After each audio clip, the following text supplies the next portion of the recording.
This program is brought to you by Emory University. All right, good morning, everybody. Thank you for tuning in and welcome to Friday Morning Fellows Conference. Our speaker this morning, as you can see, is Dr. Saba Islam. She is a third-year fellow in her first clinical year as a member of our clinical investigator track. She did medical school and residency at Boston University, did her research with Dr. Kayumi. And as you can see, she is going to talk to us today about peripartum cardiomyopathy. Dr. Islam. Thank you, Dr. Williams, for the introduction. So today I will be talking about peripartum cardiomyopathy. So we'll begin with our learning objectives. So our first learning objective will be to review the epidemiology of peripartum cardiomyopathy worldwide and in the United States. The second objective will be to understand the molecular basis of the pathology and potential therapeutic targets for peripartum cardiomyopathy. And our final learning objective will be to outline the clinical course of peripartum cardiomyopathy and recognize current management strategies. So first, we'll start off with the case description and then discuss some historical context.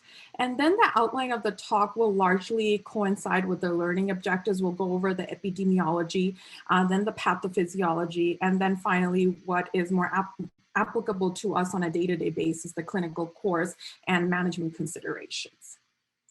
So let's get started with the case presentation. I was on Grady Consoles last month and we got paged for this patient. 38-year-old female. She had 3 pregnancies, 4 live births. She had a past medical history of hypertension and obesity. And they were calling because overnight she was having a lot of shortness of breath, cough, lower extremity edema. She just delivered her twins 2 days ago at 36 weeks gestation, and her pregnancy was complicated by preeclampsia. On arrival, her vitals were significant for a blood pressure of 132/92. Her heart rate was 110 and she was satting 99% on 2 liters. Exam was significant for a JVP, bibasilar crackles, and 2+ pitting edema up to her knees bilaterally. Her labs were significant for a BNP of 1498, high sensitivity troponin of 824, creatinine of 1, and a hemoglobin of 10. Her chest X-ray showed an enlarged cardiac silhouette and right greater than left pleural effusion. Here is her EKG, and as you can see here, the rhythm is normal sinus rhythm with a rate of approximately 90, but otherwise there wasn't anything particular that jumped out. Here are some clips of her echoes, so I'll play them. Hopefully they're working. So as you can see here from both these views that her systolic function is down, and you can also see in the long axis view that the LV looks a bit dilated. And here is the apical 4-chamber view. Again, we can see that the systolic function is down. The formal read of the echo was an EF of 25 to 30%. The LV was moderately dilated and the LV-IDD was 6.2 centimeters. So since we did not have any other explanations for her cardiomyopathy, we diagnosed her with peripartum cardiomyopathy. So heart failure associated with pregnancy has been recognized in the literature since early as the 1800s. These are some of the first case reports. This was published in 1849. And you can see here that they explain right-sided heart failure in the setting of pregnancy. Maybe these patients had pulmonary embolism. There was at least some recognition that heart failure can occur in pregnant patients way back in the 1800s. Although it was recognized that there could be heart failure associated with pregnancy way back then, for over 100 years, it remained poorly defined until these seminal publications by Demakis and Rahimtullah in 1971. They published a series on 27 patients in circulation, and they specifically defined this syndrome as occurring in the peripartum period, and they first introduced the term peripartum cardiomyopathy. So this term is about only 50 years old. With the advent of echo, we were able to come to a more concise definition. So the NHLBI convened a workshop in the late 90s where they defined peripartum cardiomyopathy as heart failure associated with an LVEF of less than 45% that occurs in the late pregnancy or early postpartum period. So the time frame is usually in the last month of pregnancy or within 5 months postpartum. And the rationale for excluding women with heart failure before the final month of pregnancy was to avoid misclassifying other types of cardiomyopathies, which usually become symptomatic earlier.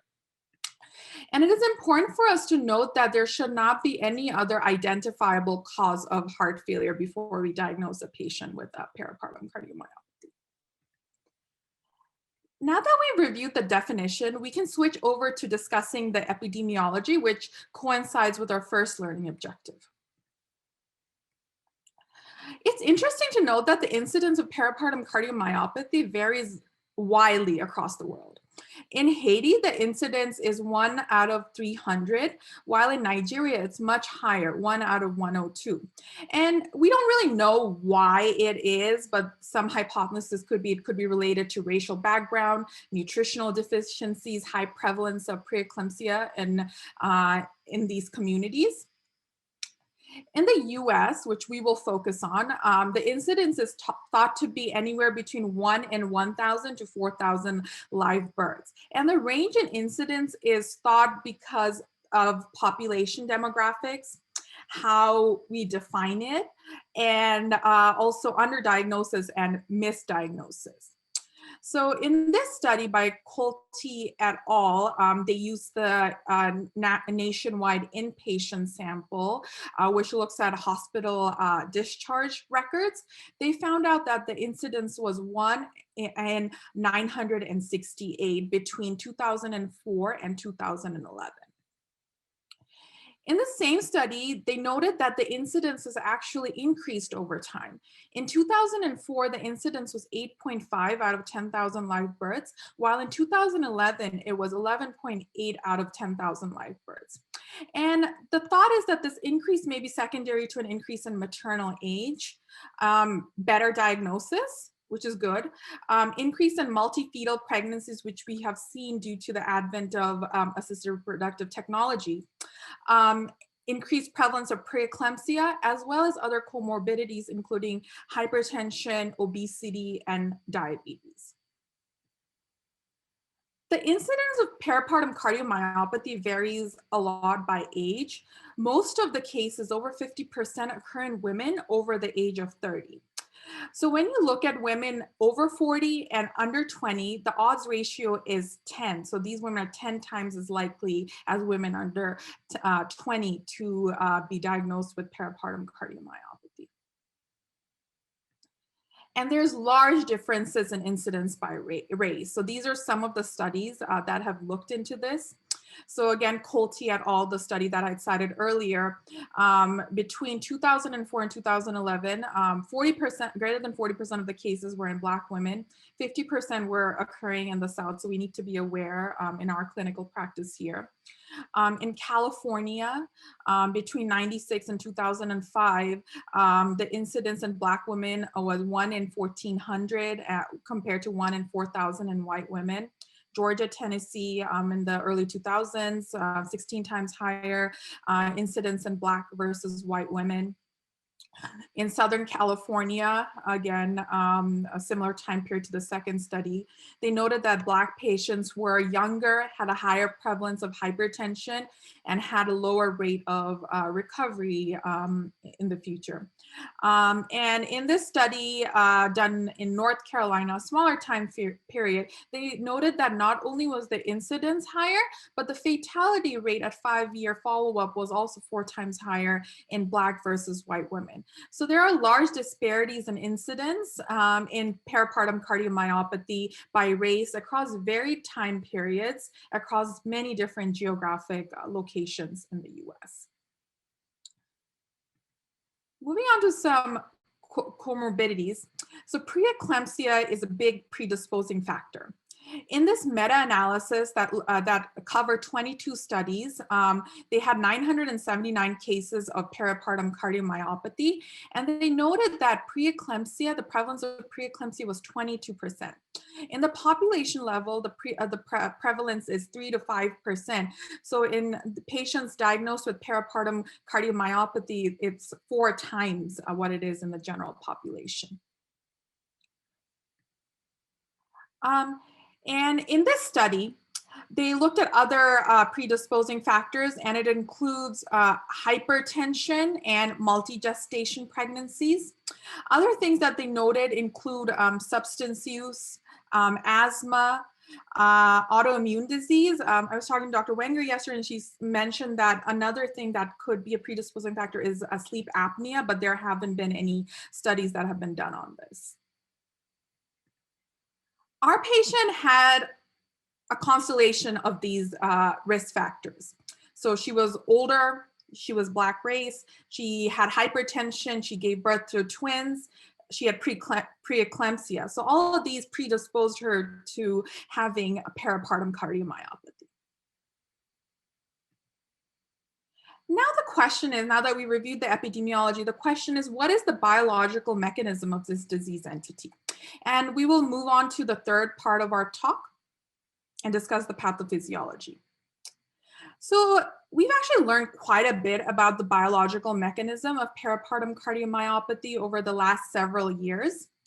It was thought back in the day that it could be secondary to myocarditis, but histological and MRI studies have largely disproven this.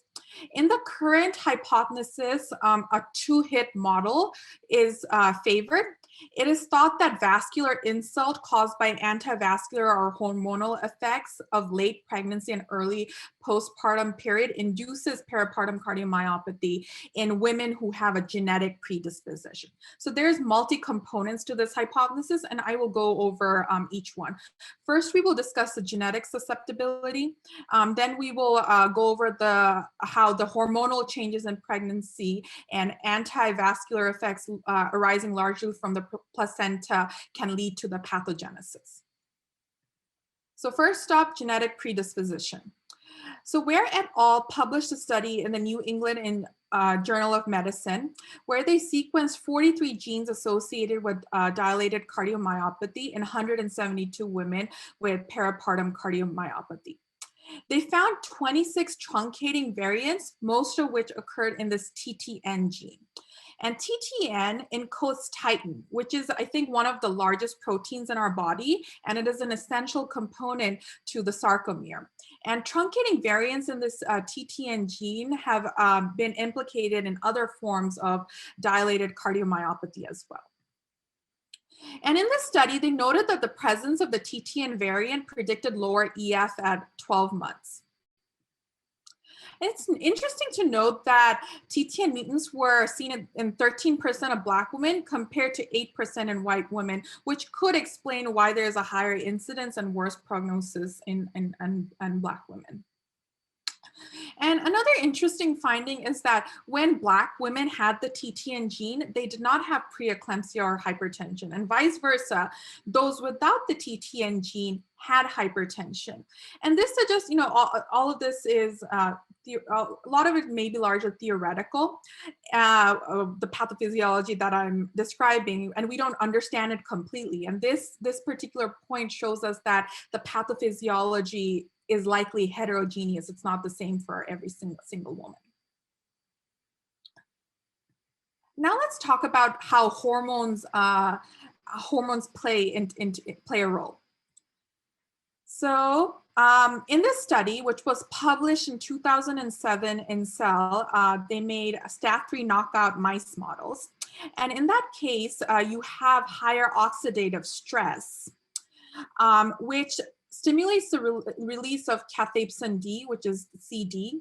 And what this does is it cleaves the 23, the larger prolactin, into a 16 kilodalton prolactin. which is bad, the 16 kilodalton prolactin. It causes endothelial apoptosis, capillary dropout, vasoconstriction, leading to impaired microcirculation, and it can lead to postpartum cardiomyopathy. And not only in mice, they also looked at biopsy samples from women with peripartum cardiomyopathy, and they noted that these samples had lower STAT3 expression, as well as higher levels of 16 kilodalton prolactin. They gave mice bromocriptine to block prolactin, which reversed peripartum cardiomyopathy in STAT3 deficient mice.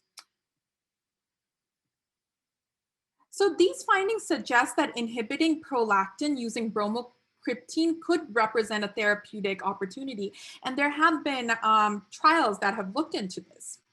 So in this small multi-center trial of approximately 60 patients, they looked at patients who had an EF of less than 30%, and they randomized them to a short-term 1 week or a long-term 8-week bromocriptine therapy in addition to standard therapy. And as you can see here, in the bromocriptine group, 62% had EF recovery compared to 37% in the non-treated group. And both 1 week and 8-week had LV recovery. So we could think about using bromocriptine, a short-term of bromocriptine, in addition to your standard heart failure therapy for these patients. However, I want to mention here that bromocriptine does have side effects, and they're very important side effects to consider. We don't really think about breastfeeding, but it's very important for women, for both the mom and the baby. So we need to consider that. And another thing that bromocriptine does is it promotes thromboembolism. So we need to also consider that, especially given the fact that in a post-pregnancy state, patients are already hypercoagulable. So there is microRNA 146, which can be used as a biomarker. So prolactin is thought to exert cardiotoxic effects by upregulating microRNA 146A, which blocks several pathways leading to cardiomyocyte death. And women with peripartum cardiomyopathy actually have higher levels of microRNA 146A, and this normalizes with the administration of bromocriptine. And so what it is thought is that since these patients have higher levels of microRNA 146A, we could potentially use it as a biomarker to diagnose peripartum cardiomyopathy. And it also represents a therapeutic opportunity. So you can make antisense oligonucleotides to silence microRNA 146A, and they've done this in mice models. And what they noted when these mice were given this, that it decreased their systolic dysfunction, capillary dropout, and cardiac fibrosis. So this is a potential therapeutic opportunity. But again, it's very, very experimental right now. And the final component of the pathogenesis involves the placenta. So during late gestation, the placenta secretes soluble FMS-like tyrosine kinase 1, SFLT1, which is an anti-angiogenic protein. It sequesters VEGF and placental growth factor, and it is thought to be a major driver of hypertension and endothelial dysfunction in preeclampsia. And what they've done in animal models is they gave SFLT1 to mice who weren't pregnant, and that induced cardiomyopathy, suggesting that this likely plays a role in the pathogenesis. And placental secretion of SFLT1 is also elevated in preeclampsia and twin gestations. So that could be the reason why we see the epidemiological link. So this is a study done in the Investigation in Pregnancy-Associated Cardiomyopathy IPAC registry. They looked at 98 patients with newly diagnosed peripartum cardiomyopathy. And what they noted was that higher progressive soluble SFLT1 was associated with increasing New York Heart Association functional class, p-value of 0.01. And in this Kaplan-Meier curve, you can see that those who were in the highest tertile of SFLT1 had poor event-free survival defined as free of death, cardiac transplant, or LVAD implantation. So we reviewed all the multiple components that could likely contribute to the pathogenesis. And we see here that there are multiple potential biomarkers that could come in the future, as well as therapeutic targets. So microRNA 146A is a potential biomarker that we could use. While I said, we didn't find any other causes of cardiomyopathy in our patients, oftentimes, in the real world, it's much harder to disprove other causes of cardiomyopathy and say that this patient definitely has peripartum cardiomyopathy. So having biomarkers would be very helpful. And reviewing the pathophysiology, we also see there are multiple therapeutic targets, some that are way more experimental, like the anti-MERS. There's also thought about removing SFLT1 using plasma exchange, and there have been some animal and some very small case studies in humans, so those are opportunities. We also have using bromocriptine, which is, even though it's still experimental in the US, it's a bit further along. And this brings us to this trial that is actually going to be starting up soon, and Emory is going to be a site, called the Rebirth trial. So it's going to enroll 200 women with newly diagnosed peripartum cardiomyopathy, EF of less than 35%. They're going to be randomized to bromocriptine, high dose for 2 weeks and then lower dose for 6 weeks. And these patients will need to be anticoagulated when they receive bromocriptine, and they'll receive Xarelto. That primary endpoint will be LVEF at 6 months, and then they're going to follow up at 12 months. These patients will be followed for 3 years. And they're also going to look at survival as well as heart failure hospitalization. They're also, which is interesting, is they're also going to look at biomarkers such as the 23 and 16 kilodalton prolactin, as well as the microRNA 146A. So it's quite interesting, be interesting to see what the results of this study show. And I didn't put it on the slide over here, but they're also going to be recruiting 50 women who are not going to be given bromocriptine, but they're just going to follow observationally. And these women will be breastfeeding, so we'll be able to see what happens in breastfeeding in women who are breastfeeding as well. So it's quite exciting. So while there are many potential avenues for biomarker development and experimental treatment options, we need to talk about what goes on in the clinical setting on a day-to-day basis right now. So which brings us to the third part of our talk. We'll discuss the clinical course and management considerations for patients today. So for clinical course, it is important for us to recognize that most cases happen in the week after delivery, when hormonal shifts are the greatest.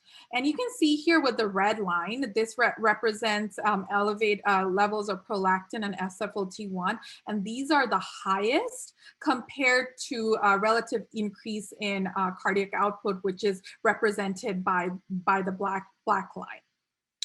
Therefore, these findings suggest that peripartum cardiomyopathy is more likely to be a vascular disease triggered by hormonal shifts in the peripartum period compared to in the earlier period when hemodynamic challenges are the greatest.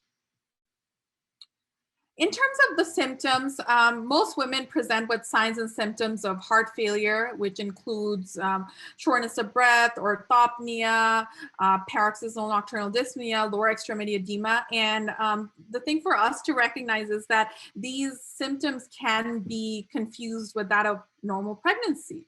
So that could explain why oftentimes the diagnosis is missed or there is a delayed diagnosis. So we need to be cognizant when we are paged about these patients. Our physical exam signs include, what we look for in other cases of heart failure, tachycardia, JVP, rales, peripheral edema. We can hear a third heart sound, displaced apical impulse. Our EKG findings oftentimes show sinus tachycardia. Chest x-ray can show signs of pulmonary venous congestion. And thankfully for the patient I saw in December, she was warm, she was not in cardiogenic shock, but we can see patients who present in cardiogenic shock, and in that case, we need to think about getting them advanced therapeutics. So given that the symptoms mimic, in addition to normal pregnancy, the symptoms also mimic other types of heart disease, they all need to be in our differential. So we need to make sure they don't have undiagnosed congenital heart disease or valvular heart disease. Pulmonary embolism should always be in our differential. And if we remember back to the case in the 1800s, we're reading that it looks like these women may have had a pulmonary embolism leading to the right-sided heart failure. So it all needs to be in our differential when we're seeing these patients. Echo, of course, is our friend, and it helps us with diagnosis. And not only just diagnosis, also risk stratifying these patients. So we look at LV dilation, LV systolic function, of course, right ventricular function, valvular abnormalities, pulmonary hypertension. So diagnosis is mostly echo-based. Then moving on, how do we manage these patients? So management is largely based on expert consensus and also data extrapolated from other forms of heart failure. So there's 3 tenets to managing them. So first is volume status. So we can use diuretic agents, including loops.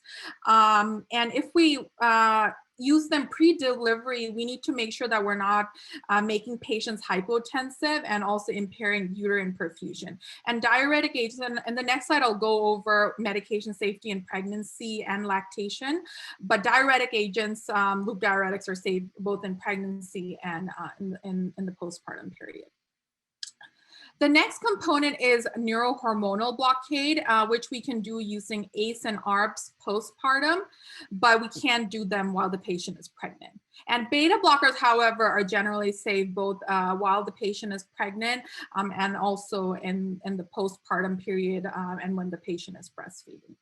And this component we'll also discuss in detail is complications. So how to prevent thromboembolic and arrhythmic complications. So let's review medication safety in pregnancy and lactating women. So as I mentioned, loop diuretics is compatible in both pregnancy as well as lactation. Beta blockers similarly are compatible during pregnancy and lactation. ACEs and ARBs are incompatible during pregnancy. However, they are compatible when patients are breastfeeding. So after delivery, these patients should be placed on ACEs or ARBs. Mineralocorticoid receptor antagonists are incompatible during pregnancy, but they're compatible after. So you can give them to them afterwards. Entresto is incompatible during pregnancy, and we don't know what happens with breastfeeding. So generally, they don't suggest that we start patients on Entresto. And if you need afterload reduction, you can use hydralazine, both nitrates during pregnancy and during lactation. And also, I just want to mention, it's not on this slide, digoxin is also compatible. So for our patient in the acute period, we gave her several doses of IV Lasix, and her volume status improved and she started feeling much better. We were able to take her off of her oxygen. We started her on GDMT with enalapril, metoprolol, and spironolactone. So now thinking about thromboembolism and anticoagulation. So peripartum cardiomyopathy is actually associated with higher rates of thromboembolism than other forms of heart failure. And that is because the peripartum period is a hypercoagulable state. It makes sense. It's an evolutionary adaptation so that the mom does not bleed out after she gives birth. Cardiac dilation, endothelial injury, and patients being immobile also contributes to the clotting predisposition. And in the study that I mentioned way earlier, using the national inpatient sample, they noted that thromboembolism was the most common complication at 6.6%. So we need to think about whether we need to anticoagulate these patients. And the AHA has some guidance on it. So these are guidelines from 2016 on dilated cardiomyopathy, the peripartum cardiomyopathy section. And they say to consider anticoagulating women who have an LVEF of 30%. And of course, if you're giving bromocriptine, you have to anticoagulate patients. The level of evidence for this part is C, so it's dicey. It's not the best evidence. So what are the anticoagulation options? Of course, we know that we cannot give warfarin during pregnancy. However, we can give it while the patient is breastfeeding. DOACs are not quite recommended, but given the fact that the Rebirth trial is using Xarelto, they may be able to be used when the patient is postpartum. And unfractionated and low molecular weight heparin is what you can use while the patient is pregnant. So we did not end up putting this patient on anticoagulation given given the lack of data behind this recommendation, and we weren't concerned that she had any thromboembolic phenomena. The next consideration is how to manage arrhythmic complications. So if a patient is unstable, cardioversion and defibrillation, you have to do it. If you can wait, you can add fetal monitoring to it. And we also have to think about long-term what to do. You know, with our patients with heart failure with reduced EF, we always think about implanting an ICD. However, what happens with peripartum cardiomyopathy is that the rate of LV recovery is much higher. So you could consider a wearable cardioverter, defibrillator, or a life vest as a bridge to LV recovery. And you can also wait a bit longer. So you can wait 6 months or so to see if the LV recovers prior to ICD implantation. Because of course, you know, ICD, it's a permanent thing, and these women are young, so you have to think about it before you send them to have ICD implanted. And another thing you want to think about before you give a patient a live vest is, you know, they want to breastfeed and they want to hold the baby, so it is an unwieldy thing. So in this case, she was hesitant about the life vest. Thankfully, our patient in December was not that sick. However, patients can present very sick with peripartum cardiomyopathy. And in that case, inotropes, intra-aortic balloon pumps, LV and biventricular assist devices, ECMO, should be used. Aggressive treatment is recommended because these women actually do quite well. And cardiac assist devices can be used as a bridge to transplantation. So outcomes are actually better for women with peripartum cardiomyopathy versus non-peripartum who receive a durable mechanical circulatory support. In this study of 1,300 patients, 99 of whom had peripartum cardiomyopathy, they noted improved survival. And these women were younger and had less comorbidities, so that could explain why they did better. And moving on to transplants. So 5% of cardiac transplants in women in the United States between 1987 and 2010 were done due to peripartum cardiomyopathy. However, compared to women receiving transplants for other indications, graft survival is worse, and age-adjusted survival is also worse. And this could be due to the fact that patients had higher allosensitization, and also they were more sick at baseline. So when we're managing these patients, it's important to have a multidisciplinary approach with OB, with MFM. If a patient is stable and not decompensated, there's a lack of evidence for early delivery or mode of delivery. And the general recommendation is to just watch patients who are stable on medical therapy. However, if they're in decompensated heart failure or cardiogenic shock, you need to think about an emergency C-section.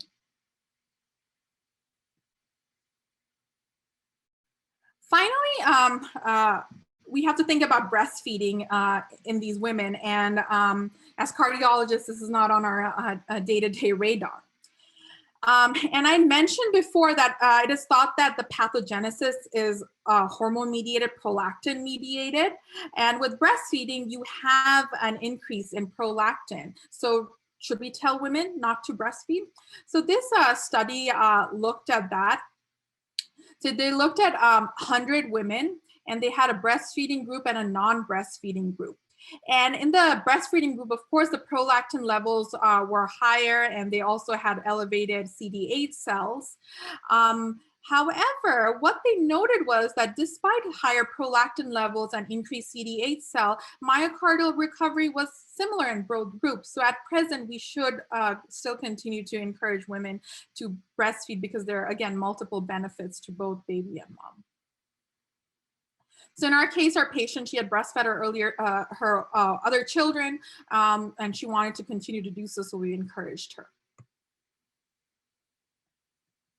So the good news is that over the last several decades, mortality has actually improved. When Demakis et al. Published that seminal case series in 1971, the mortality was 48% at 7 to 8 years.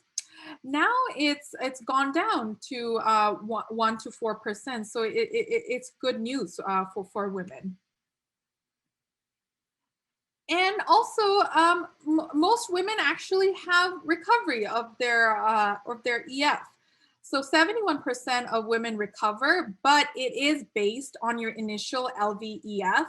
So in the case, so if your EF is greater than 30%, your rate of recovery is 86% compared to 37% in patients who have an LVEF of less than 0.3%. Other studies have shown that RV dysfunction, LV dilation are bad prognosticators in terms of LV dysfunction. In terms of LV recovery. All right. So most of the women we see are young and they're still of childbearing age. So a question comes up, what should we do in terms of future pregnancies? So this study reviewed this. It looked at 191 recurrent pregnancies. And what they noted was if a patient has persistent LV dysfunction, there is a higher risk of relapse with subsequent pregnancies. 50% showed further deterioration of their LV dysfunction. There was increased morbidity and mortality, and it was also worse for the fetus. If you had complete LV recovery, the prognosis was better, but still 20% had a relapse. So in both groups, you need to have careful and close monitoring for these patients. So for patients who don't have LV recovery, the AHA guidelines suggest that we should discourage them from subsequent pregnancy. So we also need to think about another thing that we don't have in our day-to-day toolbox, which is contraception counseling. So in the case when you're counseling these patients, you should avoid using estrogen containing contraceptives because of the increased risk of thromboembolism. Good options include progesterone releasing sub-Q implants or Mirena IUD. So in our case, the OB team did a fantastic job in counseling her. They encouraged her to use a long-acting contraception, but she elected for Depo. So I mentioned that most patients do recover. So what do you do with treatment? These women are young and they most likely don't want to be on multiple medications for the rest of their lives. So there's no clear-cut answer. There's no clear data. So it's also, even though you have LV recovery, it's not clear if you have cellular or molecular recovery. So this study, it's a very old study. They noted that even with LVEF recovery, there was decreased contractile function. So it's unclear if there is subclinical damage. And along with the fact that even in women who have LV recovery, there is a 20% relapse rate, it suggests that there may be some cellular or molecular recovery that lags behind LV, that lags behind echocardiographic recovery. So there, again, is no clear rule what to do. So one approach is to wait until a few months after LVEF recovery, slowly wean medications and carefully monitor these patients. So I'll bring us back to our case. So I just saw this patient not too long ago. I was looking at her chart this week, and I saw that she presented to Emory Hillendale on the 10th for non-specific symptoms. I don't think Emory Hillendale is part of our power chart, so I didn't find those records. However, she was discharged from what I could tell from Epic, from the nurse note. She presented to see a nurse on the 11th. The nurse noted that she was eulemic. However, she was only taking spironolactone and Lasix. She wasn't taking the enalapril or the beta blocker. She was supposed to follow up today in her OB clinic, but she canceled that appointment. So in a lot of these cases, what I learned from this is that we need to ensure that these patients have close follow-up, so that they don't get lost. We will probably give her a call today to have her come back earlier, because she did have a lot of bad prognosticators. So her EF was 25 to 30%. She had some LV dilation. So we need to make sure that we monitor her closely. And that brings us to the end of our presentation. I'll just go over the take-home points. So in terms of our first learning objective, we talked about risk factors for peripartum cardiomyopathy, which include age, preeclampsia, eclampsia, hypertensive disorders, multi-gestation pregnancies. We know that Black patients have higher incidence and worse outcomes. The pathogenesis is thought to be secondary to a two-hit model. So vascular insult caused by antivascular hormonal effects in late pregnancy, early postpartum can induce peripartum cardiomyopathy in women who already have a genetic predisposition.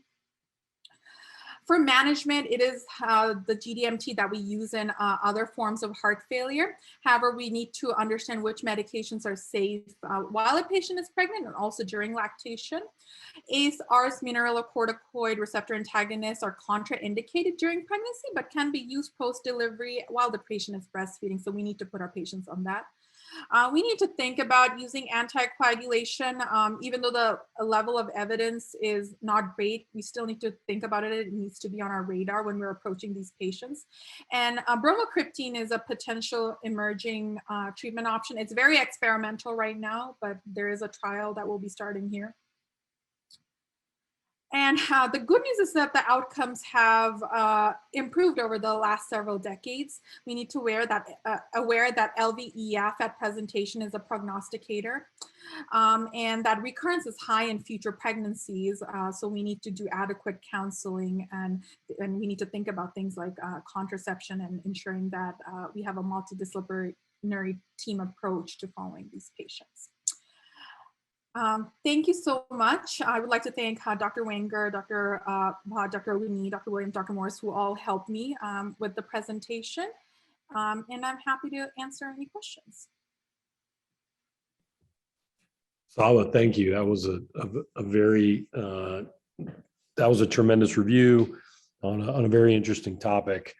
I guess my thought is it's almost as if, and maybe this happens, and I don't know, you could almost develop sort of a risk prediction score for, mothers who are at risk for peripartum cardiomyopathy, looking at their age and their ethnic background and multiparity and whether or not they have preeclampsia, all that sort of thing. Almost feels like there would be people that we should, whether it's screen or surveil, in the postpartum period closely for this. And, sort of your thoughts on that, whether that would be, something that would make sort of medical and, possibly even financial sense, if there's for example, 35-year-old woman who just delivered twins and had some preeclampsia, it's like she almost should have cardiology follow-up, right, with an echo, just to at least make sure everything looks okay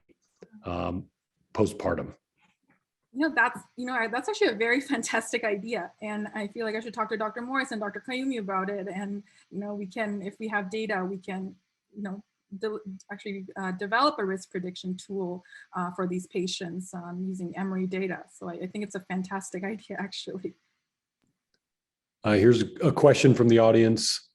Is that Dr. Sommerfeld out there asking? AJ Summa, is there any data available on using myocardial strain to help guide withdrawal of goal-directed medical therapy in postpartum cardiomyopathy patients with recovered EF? Oh, it's a good thought. Like, I guess, right, looking for subclinical disease with abnormal strain, maybe in a patient with similar to maybe with a cardio-oncology patient. Yeah, I don't think I saw anything in the peripartum cardiomyopathy group. So I haven't seen that in the literature, but it is, again, a very good thought to do that, especially since the study that I had talked about from 1997 had looked into that, but I'm not sure, if further follow-up is done on that. That is part of our practice. That is part of our practice. For people with recovered ejection fraction postpartum cardiomyopathy, post myocarditis, chemo, et cetera, when I was more involved with that in the past. So it's not just EF. You got to look at, the heart has to be normal, diastolic function strain before you even consider weaning medicines. At least that's our practice, though, in a vacuum of data. Gotcha. Okay. Thank you, Mon. Dr. Wenger has raised her hand to speak. Dr. Wenger. You might be muted, Dr. Wenger. Yeah, okay. I think some of the difficulty that we have with these peripartum cardiomyopathy patients is that very often our data here are different from those that come out of South Africa.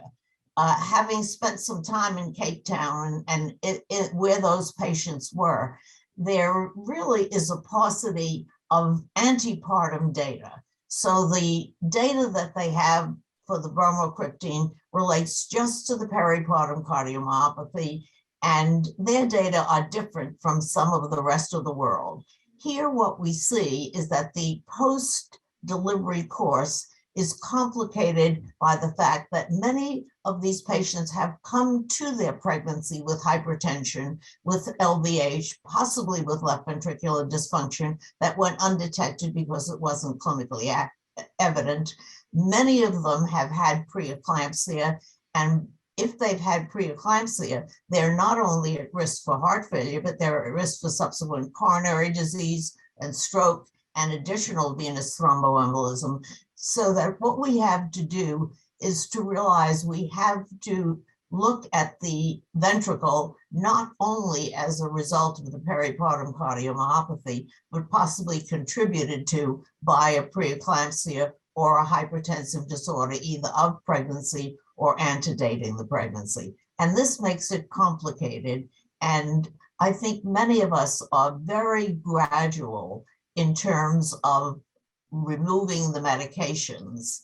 My temptation is to remove the spironolactone first, and the medicine I want to keep on the longest is the beta blockade, which is really the only one that improves ventricular function. But I'm rather active in discouraging a subsequent pregnancy, encouraging the patient that she wants to be there to take care of the baby that she has. Mm-hmm. Thank you, Dr. Wenger. If you look in the chat, you'll see Alana just posted a link, 2 links. two articles on strain with peripartum cardiomyopathy up, and there it is. There's a risk prediction model for peripartum cardiomyopathy. It beat us to the punch there, Saba. Dr. Oguni posted a link to risk prediction model. So, hey any other- Saba, I think you did a great job. I just wanted to put in a comment for the high prevalence or incidence of peripartum cardiomyopathy in Nigeria. It's actually northern Nigeria. There is a registry called the Peace Registry, which is peripartum cardiomyopathy in Nigeria.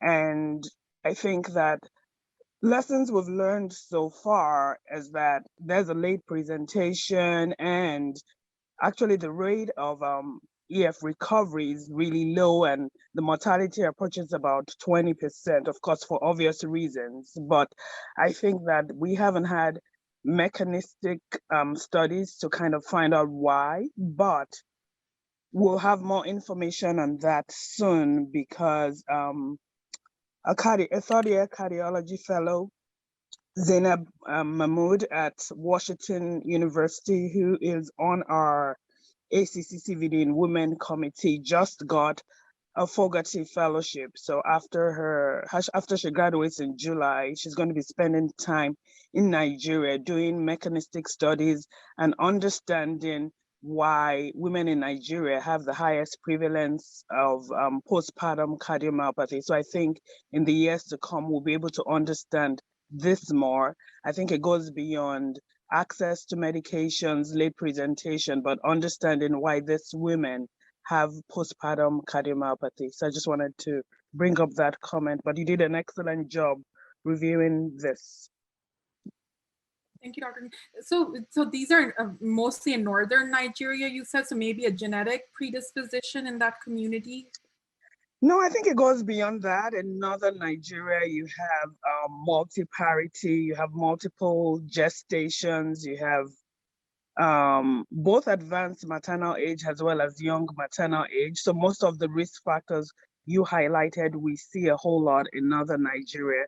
Also, the concept of like culture and religion in northern Nigeria also affects how women approach healthcare. So I think there are multiple reasons. There may be genetic reasons as well, but I think it's a combination of the social factors, the cultural factors, religious factors, and also access to healthcare. Interesting. Look forward to seeing what the results are. Okay, well, obviously a very interesting and rich topic, and a very good discussion. So any other comments from the audience? All right, well, I want to thank Saba again for her excellent review. So we'll see everybody next Friday morning. The preceding program is copyrighted by Emory University.